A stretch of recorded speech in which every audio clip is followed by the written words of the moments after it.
首先呢隻雞咧翻到嚟咧就要洗一洗佢啦。咁其實佢面頭咧有好多嗰啲黃色嘅一啲嘅衣咁啦。嗱，好似呢個咁啦，係啊，你會見到嘅。咁我哋成隻雞都應該有嘅，同埋可能會有陣時咧會有啲毛嘅。咁我哋到時喺呢個時候咧清咗佢啦。咁跟住咧就沖洗乾淨佢啦，跟住之後擎乾水就得㗎啦。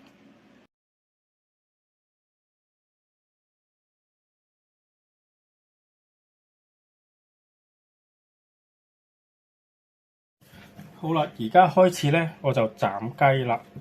咁咧，首先啦，隻雞洗完啦。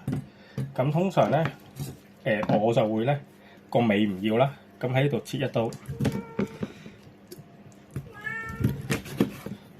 係啦。咁跟住咧，就喺中間呢度咁樣劏一刀先。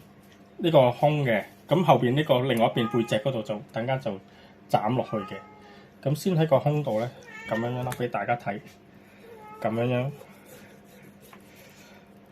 直唔直都冇乜所謂噶啦，不過盡量直啦，係啦，盡量直得噶啦，唔直都唔緊要嘅，係啦。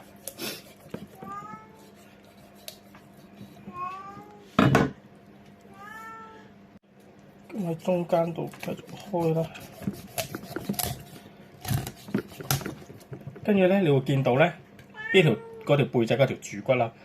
咁正常嚟講咧，其實唔需要直接斬落去條主骨，盡量喺側邊啦，喺呢度大概呢個位置度喺度開一刀，咁你就唔會咁辛苦噶啦。咁咧就喺呢度斬落去啦。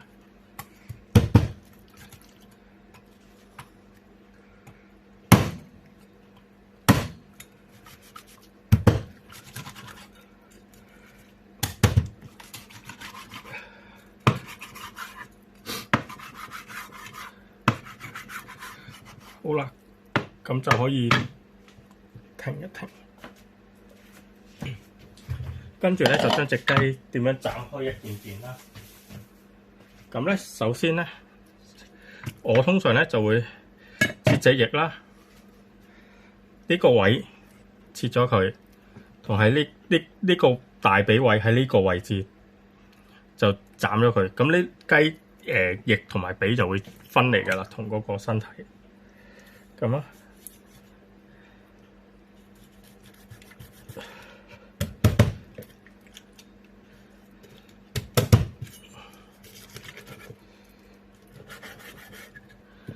咁陣間咧，因為我會係做一個炒雞啦，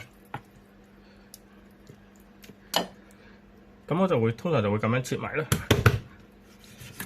蒸雞又好，炒雞又好，都係咁噶啦。咁全部喺嗰啲關節位度落。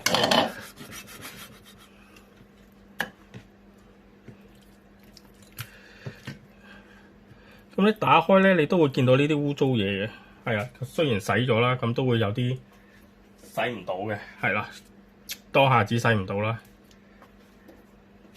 咁呢啲咧可以沖下佢啦，我而家沖咗佢先。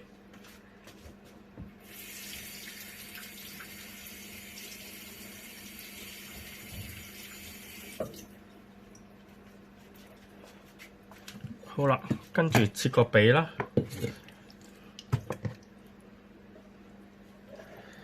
咁樣喺呢個位置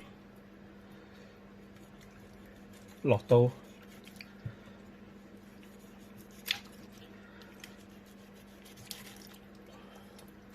完條骨咧，你就會去到嗰個關節位噶啦。跟住其實都唔使點樣用力嘅，係啦，切咗佢，跟住咧打橫。咁生同熟咧都係大概咁切法嘅，都係啦。咁你熟就更加好斬添，係啦。譬如做白切雞啊嗰啲情況之下，你就咁好似頭先咁啦，擺落去蒸，蒸完之後就好似我咁樣啦，起咗嗰個雞翼啦、雞髀啦，擺埋一邊先，最後先放上去嘅。如果白切雞就咁咧就而家咁啦，喺呢度，通常咧就會呢度有個呢個雞胸啦，呢個雞背脊嚟嘅。咁咧通常咧我就會喺呢度中間劏一刀先，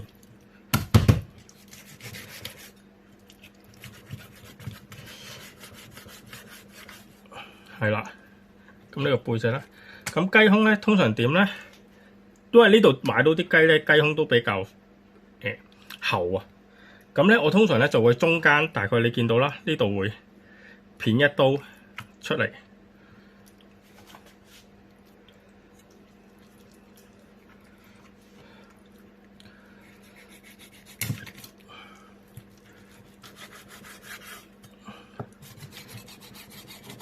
OK， 跟住咧咁就可以將啲嘢全部斬件㗎啦。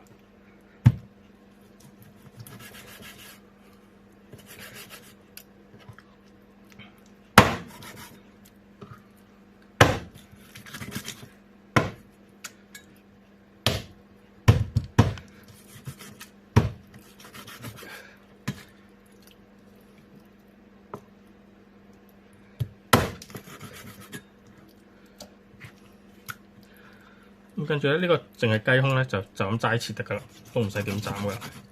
咁大概咁大嚿到啦，每一嚿都係啦，大概咁大嚿，大概2隻手指左右啦，係啦。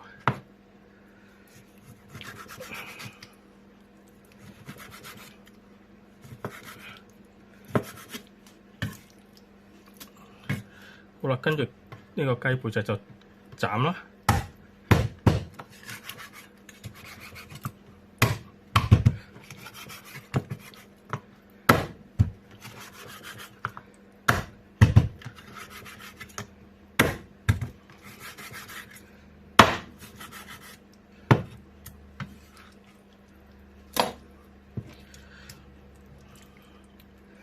跟住個髀咧，中間呢度有個關節位嘅，咁中間呢度切落去得噶啦，切到好齊口嘅，係啦。咁一樣啦，都係咁斬啦，大概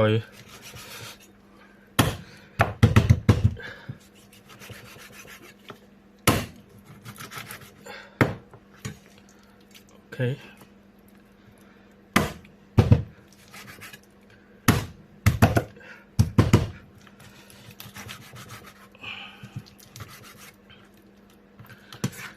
咁唔需要斬得太細件嘅，因為咧陣間咧我哋會煮啦，煮完之後咧佢係就會縮嘅，一縮就其實啱啱好就係2啖到啦，係啦，2啖一件雞咁咯，係啦。嗱，斬完碟雞咧就擺喺度攤一陣得啦，唔需要醃嘅，係啦。陣間炒雞嘅情況之下都唔需要醃嘅，係啦，因為我係會邊炒啦就邊落調味嘅，其實都已經好夠味噶啦。